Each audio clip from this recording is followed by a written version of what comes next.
And welcome into Track 'em Tigers, Bowl Edition. Auburn takes on Purdue next Friday, December 28th in the Music City Bowl. I'm joined as always by the coach, Ron Nelson. Glad to be back in the saddle again. Lots happened since we last talked. Sure has. Yeah. Auburn, as I guess somewhat expected, lost to Alabama, but played a good first half, I thought. I don't want to rehash the Iron Bowl from a few weeks back, but I mean, there were some positive takeaways in the first half there. Second half went about what we expected. And I thought we played about as well, like you said, in the first half, and then, the second half, Alabama just took over like they have all season long. They're a very dangerous team. It's so ironic that, and we'll leave this alone, that I was watching projection of the NFL draft coming up. Mm-hmm. And out of the 32 picks, I think 16 was from the SEC. Amazing. I mean, I just tell you how much talent that's in the SEC. 4 of those 16 were from Alabama. Yeah.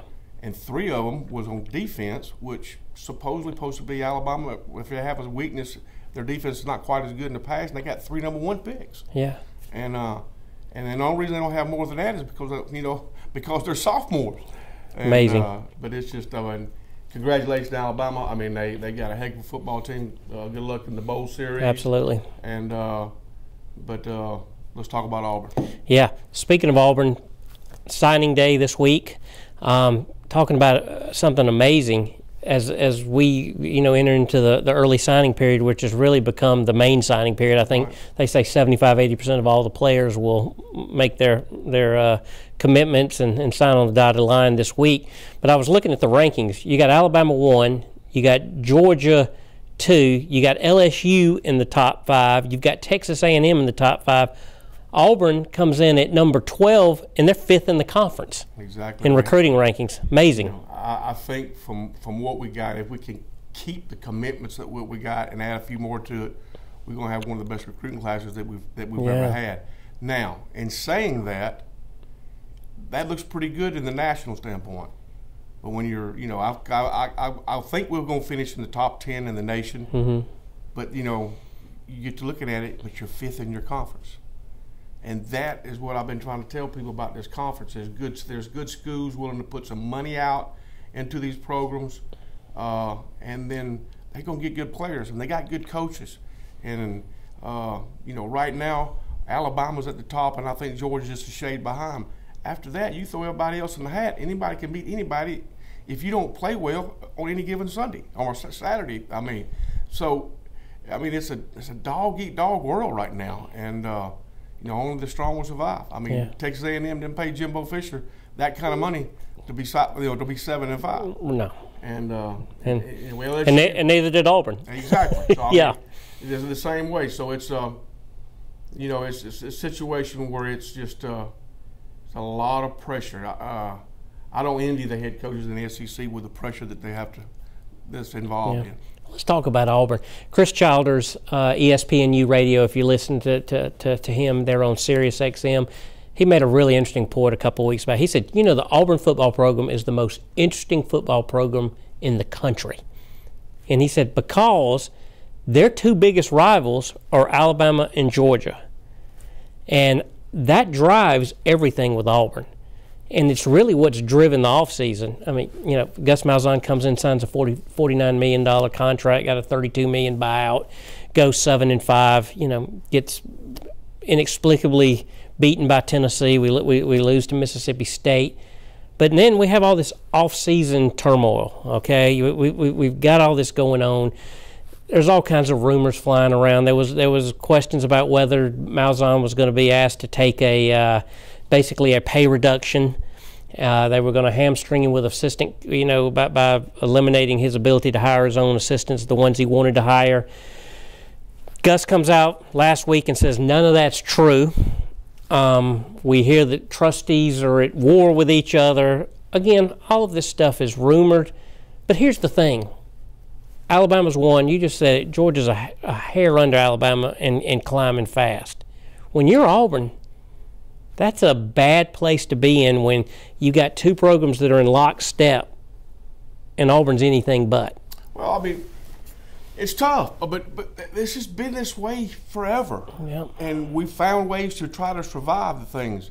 The thing that hurts us is the consistency. We don't have the consistency that they got right now. And but Georgia is probably one of the best situations because they're basically, I know Georgia Tech's in that state, but Georgia's basically going to get anybody that it wants. Okay? And that's where Auburn gets most of their recruits, or half of their recruits. Alabama, being a state university and the money that they got, so forth, they got an edge, and so they get the top players. So we got to pick and get what we can from Alabama and Georgia and a few from Florida, and it just makes it tough. It makes it tough on Auburn fans because when your two biggest rivals are the two that's at the top, and we're not right now. The envious comes out. Yeah. And but things have changed. It always does. And just a situation that I wish that we could get the Georgia game moved earlier in the season. I think it's too tough to play that. Them back SEC. I know it's and there's some talk of that. And but look around at every SEC conference schedule, and you ask anybody who's got the tougher schedule. Oh, yeah. We got to play all the West, and we got to play the best in the East. Next year, we got to play Florida. They're up and coming too. So I think we can be better next year. But I don't know if you'll see it in wins and losses. Hopefully you're going to see it. But it's just right now, Tennessee is on the verge of getting back. It's going to take them a couple of years. Florida is on the verge of coming back. I love South Carolina. I love Muschamp. I think he does a great job. And then the West with Alabama, LSU, and Texas A&M, the two Mississippi schools, Missouri. Look at them, and Kentucky coming on. It's pretty tough. Yeah. Well, and you said Auburn finds a way. I mean, all of this turmoil going on in the offseason, which, quite honestly, I think most of it's self-inflicted. I think the president, I think the athletic director, I think they've handled this horribly. I mean, I don't have there's no other way to put it. If Gus Malzahn is your coach, come out and say he's your coach and get behind him. But silence, that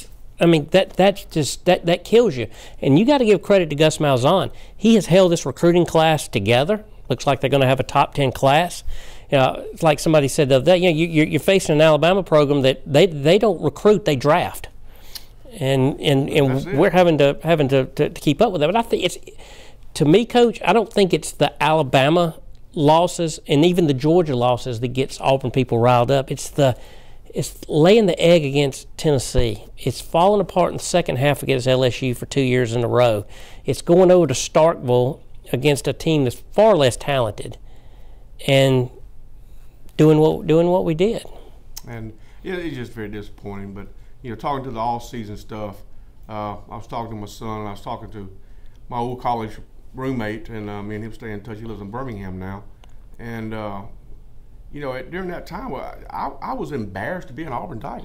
Yeah. And just because of, maybe it's just because of the social media, this so forth, but I didn't think none of it was handled properly. I think the AD and the president both came out after the Texas A&M game and said that he was going to be back, but you kept hearing the rumors and the innuendos and so forth. They could have just come forward and squashed it, but then it just kept boiling and going over, and then you're hearing all this other stuff. How much of it's true, I don't know. Yeah. But like you said, I'm going to give Coach Malzahn credit. He and his staff, they have kept this recruiting class, if it holds up, they have kept it together. And from that situation, that's pretty tough because every school was telling every one of those young men, why you want to go to Auburn? They're not even going to be coaching there. Yeah. And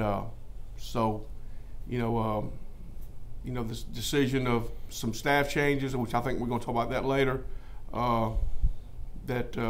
it's just going to be interesting to see how it all unfolds. But the one thing that Auburn has always had, going back to the 70s, because that's when I started watching football, in the 70s and so forth, is that there's one common thing about Auburn that the other schools don't have, is that we stick together. Yep. And we come together, and that and by God, you know, if you went to Auburn and you went to school there, you love it, and you always love it. And so I hope the bickering will calm down and settle down now, and let's just get back to, you know, this time 2 years ago we wasn't a bad football team. Right.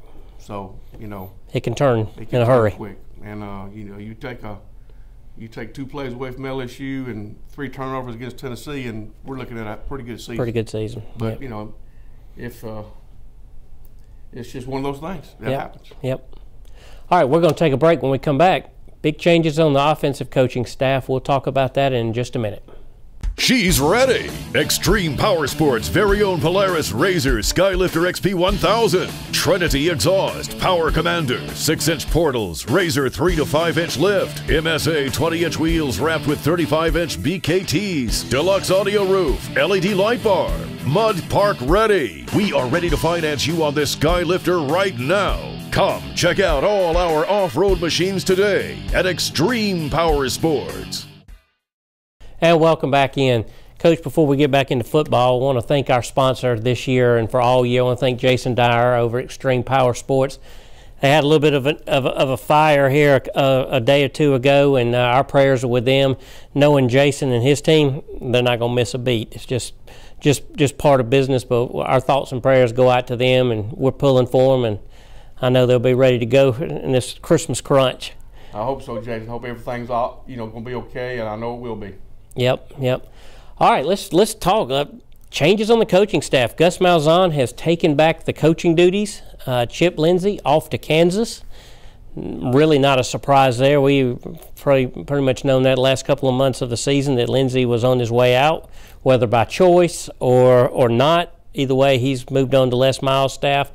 Auburn brings in Kenny Dillingham, offensive coordinator at Memphis under Mike Norvell. Gus will be calling the plays. Dillingham at Memphis was in the same situation with Norvell as the coach. He was just kind of a game day coordinator. How does that work when you're the offensive coordinator but you don't call the plays? What does that look like? You're in charge of the daily operation. Mm-hmm. When you're at practices, everything is scripted, and a lot of times the offensive coordinator is going to script that series. You know, where it be 7-on-7, where it's going to be 1s-on-1s, where they're going to be 3rd and longs, or whatever the situations. They will script all that, and then and relay that as far as into the practice point. That's what Dillingham. That's what his job is, from what I've heard. And then him and Cody's going to kind of do that together, because Cody, I think, got a promotion to like passing game coordinator. So personally, I like the move. I wanted to ask you that because people that know Coach is past. He was longtime offensive coordinator for Coach Trawick. You became head coach.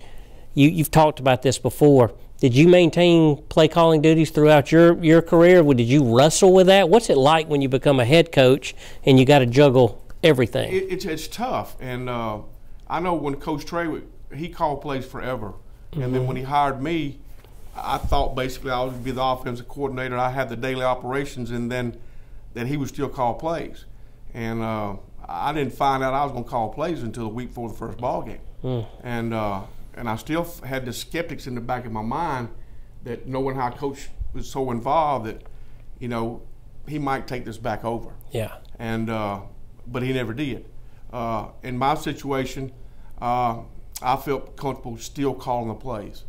As my time went further, my offensive coaches had more input and so forth. But I was to the point, if I would have kept continuing to coach, I probably would have gave it up and let somebody else do it. Because it is a lot. But you like the move with Auburn. I like it from the situation. When we hired Coach Malzahn, we hired him because, quote unquote, he has an offensive mind. I know Gus. He knows football. Okay, you got to have Jimmys and Joes. It's not the X's and O's. Right. Okay, so he knows that part. From the situation, obviously he was not comfortable not calling the plays, and you know, you hear so much about when Rhett Lashley was here, that after the third ball game he called the plays the rest of the season. Well, do you really know that? Okay? And then they say after the LSU game last year that Chip had total control and we averaged 40 points a game. Well, do you really know that? Well, you made a comment to me midway through the season. You said Gus calling the plays. You could look at it and tell. Yeah, I mean, I knew what his mindset is. Mm-hmm. But, look, this is not rocket science. Everybody knows that Coach Malzahn that Gus is on the hot seat. So if I'm on the hot seat, I'm going to go down with what I know I do best. Mm-hmm. And then if it fails, I got nobody to look at but myself. So I think it's a perfect move. It's not going to be any pointing fingers. It's going to be, this is the cards that you're dealt with. Lay them out and let's play them. Yeah. And Gus he's a great play caller. And people, we had a little stretch there when things didn't look good and people complain about this and that. It goes back to Jimmy's and Joe's. So you don't think college football's caught up with Malzahn's skill set, and you don't think it's past him like a lot of people like to suggest? Oh, he was innovative in 2010. He had Cam. 2013, he still was a little on the cutting edge. Now, you hear people talk. They don't know what they're talking about necessarily like you do, but you hear that. Oh, maybe the offense has passed him. You don't buy that. I think there's more that he could adapt in the passing game as far as combination routes. But you look at other people across the nation, even in pro teams, you'll hear this, and the pro teams, the cutting edge, they've got the stuff that Gus used to do. Alabama fans, some of the stuff that y'all doing right now is the same stuff that Auburn used to do. And the hurry-up stuff, and especially when you had Jalen two years ago, the passing game was not quite the same. So, but it's not the fact that it's caught up, because Oklahoma's doing it right now. Yeah. And so I mean, the offense, the offense will work. I mean, the old saying is, it's like anything else. You got to be able to run the football and play action pass, and that way, if you can do those two things, and do you have to have a quarterback run? Certain plays you have to have that. Okay. Your RPIs or RPOs changes. Mm-hmm. You got the run pass option, where the run comes more from the back and the pass, and then the pass option, or it could be the run of the thing. I was interested in watching a bowl game last weekend, and they did it, and they talked about that Rich Rodriguez was really the person that brought this out, and. He was almost Alabama's hire. Yeah. And wish he had been. That would have changed a whole lot. Thanks, Paul Feinbaum, for messing that up. Yeah. But anyway, he came in didn't feel like he could run the triple option, but he was wanting to run the triple option off the passing game and spread. Mm-hmm. And then Hal Mummy came in, and he came in and he was basically the air raid. And then you saw Tony Franklin come from him. Yeah. You saw Mike Leach came from him, and then it goes off to Killsbury and people like that, and Lincoln Riley now to that point, and they're all so the stuff will work. You just got to have that. You got to have the athletes to do it. Yeah. And I thought athletically, we've talked about it before. At the beginning of the season, our problem was definitely the offensive line. I thought that the offensive line did get better towards the end of the year, but still to the point where they got to be more dominant, and that's what I'm looking for in the Purdue in the bowl game. Yeah. Kenny Dillingham, 28 years old, been an offensive coordinator 1 year. Offense this year ranked 4th nationally, total offense. Memphis had a tremendous year. Mike Norvell, tremendous offensive mind. You comfortable as a coach, somebody that young, coordinating the offense? The age factor. He's talking about Lincoln Riley. He's not much older. Right. So the age factor is not a problem. Yeah. I think that this is what I told people back when all this was going on, and I says, and the stuff came out about possibly Hugh Freeze. That wasn't going to happen. Yeah. The commissioner wasn't going to let that happen. Yeah.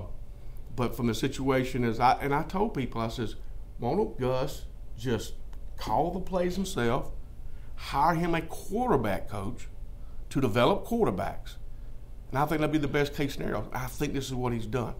I don't know anything about the Dillingham. Yeah. I saw some videos and I read a lot of stuff with him since his hire. He's very energetic. Mm-hmm. His raise is that he knows a lot about quarterback playing and developing quarterbacks. If he can do that, it'd be a perfect marriage. Yeah. But I think one thing that you're going to see, well, you won't see it on game day because he's a press box guy. And so you got to have good eyes in that press box. But they say he's very energetic on the practice field, and the players love to play for him. Yeah. So, add that to what we've already got on staff, and I think it'll be exciting. Makes me feel better. You seem a little bullish on it. That's good. And but I mean, like I said, Gus, we know that if we don't have a great season next year, I'm not going to put a win-loss total on it. Yeah. But if we don't have a good season next year, he knows he's probably not going to be there. Yeah. So sometimes when your back's against the wall, and you find out what kind of real character. And I know the people on that staff over there, and they're looking in. They love what they're working at. So they know that hey guys, we don't get this stuff together, none of us going to be here. Yeah.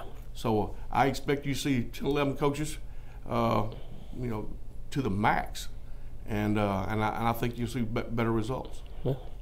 All right, we're going to take a break. When we come back, we're going to turn our attention to Purdue and the Music City Bowl. We'll be back in just a minute.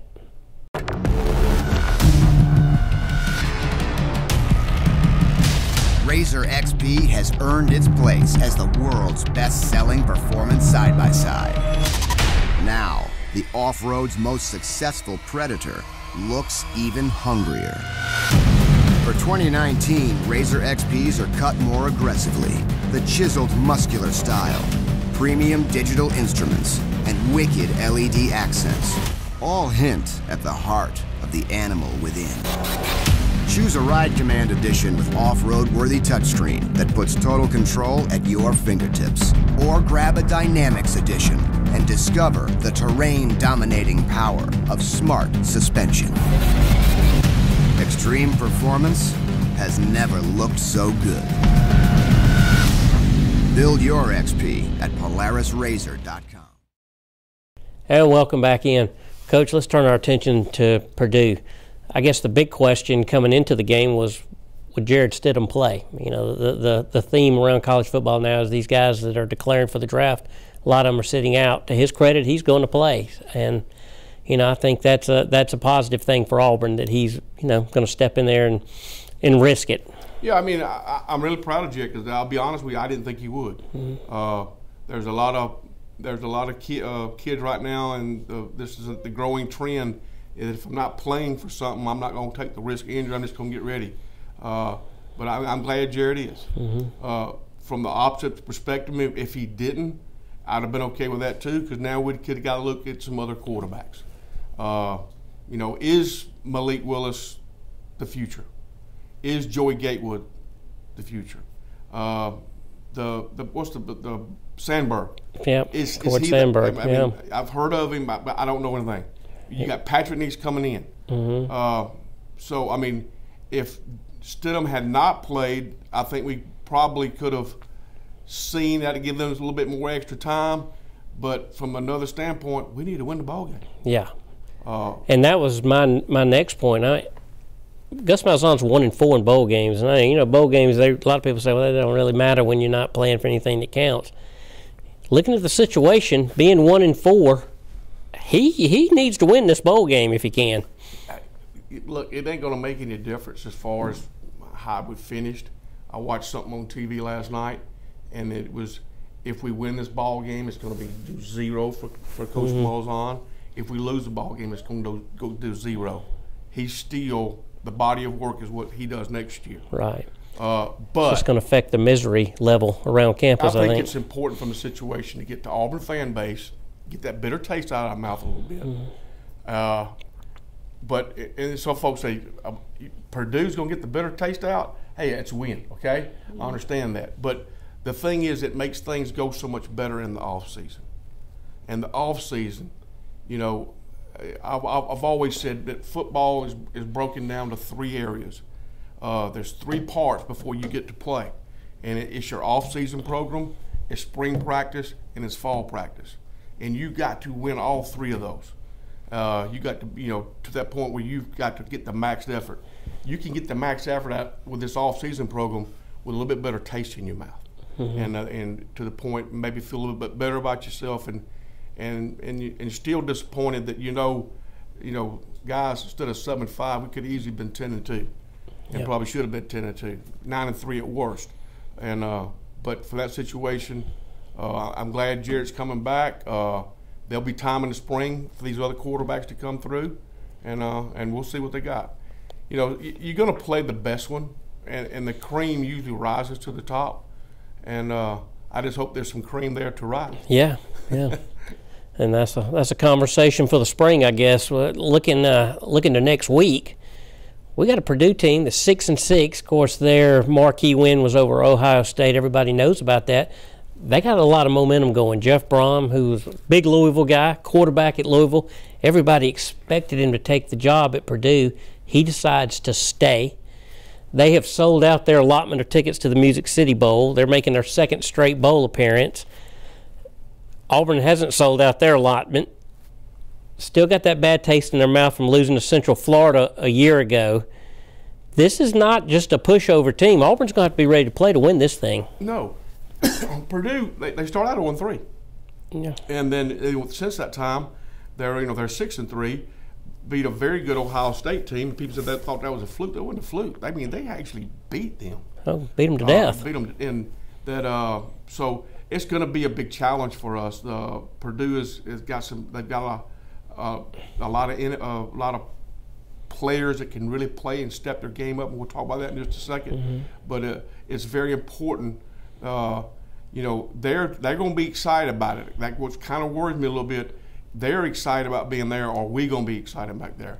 Yeah. From what I'm hearing, with the bowl practices going on, that there's a lot of one-on-one stuff, and they usually usually don't have that in bowl games. So trust me, I believe those Auburn coaches are going to have this team ready to play. Yeah. And Gus is going. Gus is on he's on the showcase again. He's calling the plays in the bowl game, so he wants to look good. So it's just Purdue, they've got like they're 6-6, and they sound like they got a roller coaster. They've lost some teams that they shouldn't have lost to, and they've beaten some teams that they should have. They've got a 5-year quarterback. He's been there for 5 years. The Blau kid. Yep. You got the stats. I'll let you go ahead and say the stats, but he's a very good quarterback and going to be one of the better passing quarterbacks that Auburn has seen all season long. I got a stat I want to share with you. It could be probably pretty much useless, but interesting nonetheless. Purdue is 9-1 against the spread when facing teams that complete at least 58% of their passes over the last 2 seasons. Unbelievable. And Jeff Brom he's an excellent play caller. Does a really good job. They're more of a passing team. Have an outstanding wide receiver in Rondale Moore, a freshman, that basically handily beat Ohio State by himself. Yeah. You're high on Moore. You were talking about that before tape. Talk about him a little bit. Probably, to me, he might be, I'm not going to say the best freshman in the nation, but I'll guarantee you there's not many ahead of him. This kid's got over 1,000 yards in receiving, like 60-something catches, returns punts. They're going to get him on the speed sweep. They'll get the ball in his hands anywhere they can. Auburn is going to have to know where he's at all times, because that's by far the quarterbacks. That's who he's looking for. So defensively, I